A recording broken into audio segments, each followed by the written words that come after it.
Concerning the carving of the maxillary second premolar, as I told you, the main steps in drawing, as I have did before, okay, it will be done also in the carving. Yani I'm going to take first of all my trapezoid outline in the beginning, my slopes. The second I will have this trapezoid but measurement at the neck, measurement at the height of contour, two different types height of contour, here cervically, here in the middle. The same steps I will do exactly as I have done in the maxillary first premolar. طيب, what are the difference بقى? If I'm going to take the same measurements, I am going to take the same steps in carving. First of all, in the finishing, which means the final touch or the final characteristic features of the tooth, I should do, if you remember here, this is my maxillary first the premolar. As you see, my outline is hexagon, as you see, and sharp angular. I can find here my buccal ridge is prominent. Here I have two angles, right? I have my lingual convergency. In the lingual side, even I have two sides to obtain my hexagon.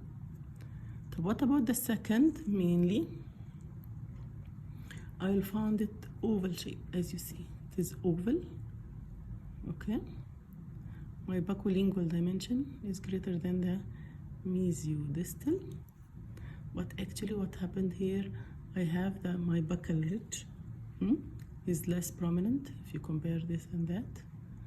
Look at the buccal ridge here and the buccal ridge here, less prominent buccal ridge, okay?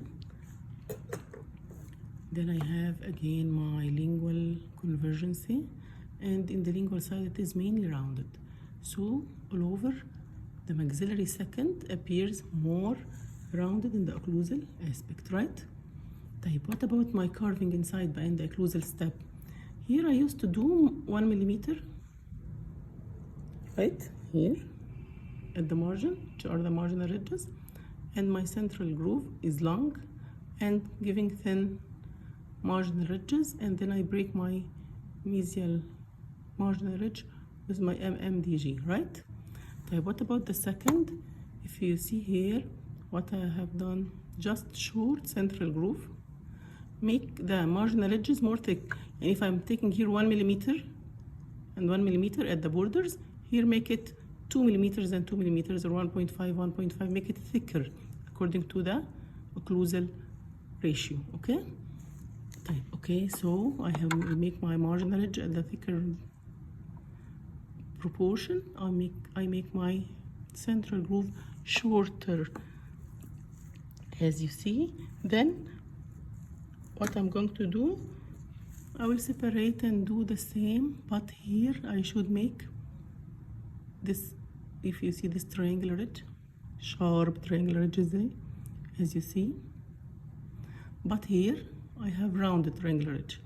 Marginal ridges are here thin, appears more sharp. Here they are thick and more rounded. So after I finish my carving, just make here the central groove short, make the marginal ridges more located toward the central groove, make it away from the margin. Then go in the normal way we do our triangular ridges. After you finish, just you can pass with the carver all over like this. Yani I can handle my carver and just pass above the crest of all these elevations slightly like this to make them in this way. I make here like this on the top of the ridges I see, so that they become more rounded. No more sharp ridges, no more sharp angles. All is found here in the second premolar, here and here. As you see, my maxillary second premolar have less prominent buccal ridge, have rounded angles, right? Have short central groove and thick marginal ridges. No MMDG, which means that both margins are intact. It's not cut by any groove, right? Here and here. not like that. My mesial marginal ridge here is cut by the MMTG. This is concerning the occlusal side. Okay, so if I have my outline like this after I finish, in the first I used to make what? Make more accentuation for the buccal ridge to make it prominent so that I obtain my hexagon. Here no, I should make roundation for the buccal ridge to make it more rounded. Concerning the buccal side, if you see here, this is the buccal side. When I look here, I can find what?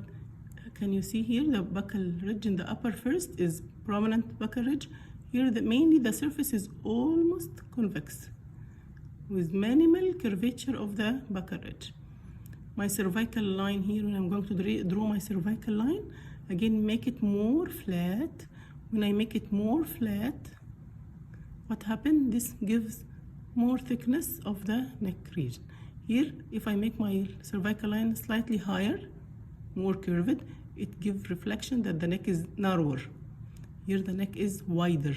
Here my buccal ridge is sharp. Here my buccal ridge is rounded. Even here I have, you see these angles? Here in the second, I have rounded angles. Okay? This is concerning the buccal side. And as I told you, the occlusal, mainly I have the same height of contour here in the middle. Here height of contour will be in the cervical third. Nothing except these differences, mainly from the occlusal side and from the buccal side. At the end of the carving, we used to do what? We used to decrease 1 millimeter of the lingual cusp here, right? To have difference between buccal and lingual cusp in the first premolar. But here, I'm not going to do this step. I should maintain the length of the both cusps to be equal. Buccal and lingual cusps are equal in size, okay? These were the main differences between the first and second maxillary premolars, okay?